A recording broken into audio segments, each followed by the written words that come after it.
Cancer एक बहुत ही खतरनाक बीमारी है, पर अगर इसका इनिशियल स्टेज में ही पता लगाया जा सके तो इसके खतरे को कम किया जा सकता है। लेकिन सवाल यह है कि आम इंसान तो रेगुलर चेकअप के लिए जाता ही नहीं है, तो फिर इनिशियल स्टेज में कैंसर का पता कैसे लगेगा। लेकिन अगर आपके पास कुत्ता है तो आप इसका इनिशियल स्टेज में ही पता लगा सकते हैं। कैसे, मैं आपको बताता हूं।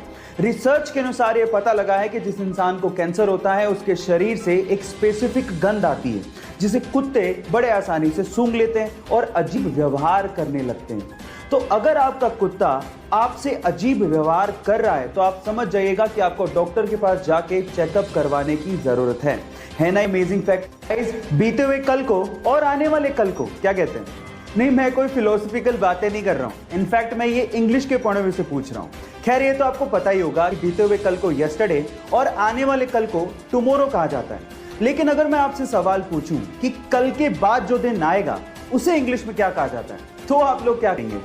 ज्यादातर लोगों का आंसर होगा डे आफ्टर टुमारो, क्योंकि ज्यादातर लोग यही इस्तेमाल करते हैं। लेकिन इंग्लिश में इसके लिए भी एक प्रॉपर वर्ड है जो है ओवर मोरो।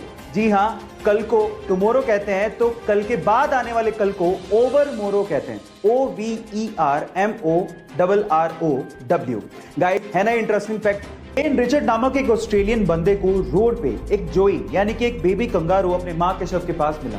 उसकी मां की मृत्यु कार एक्सीडेंट की वजह से हो गई थी। अब वो उसे अपने घर ले आया। उसने और उसकी फैमिली ने उस कंगारू को बड़े प्यार से पाला। उनकी प्रॉपर्टी में बने एक बड़े से फार्म में वो कंगारू खेलता रहता था। एक दिन लेन अपनी प्रॉपर्टी में घूम रहा था, तभी अचानक से एक पेड़ का तना उसके सर पे आके गिरा और वो वहीं बेहोश हो गया। तब वहां पर वो कंगारू भागता हुआ आया और तब तक चिल्लाता रहा जब तक उसकी फैमिली ने लेन को ढूंढ नहीं लिया। गाइस, ये बेजुबान जानवर वफादारी का कर्ज निभाना बहुत अच्छे से जानते हैं। आपका इस घटना के बारे में क्या ख्याल है? चैट सेक्शन में जरूर लिखिएगा।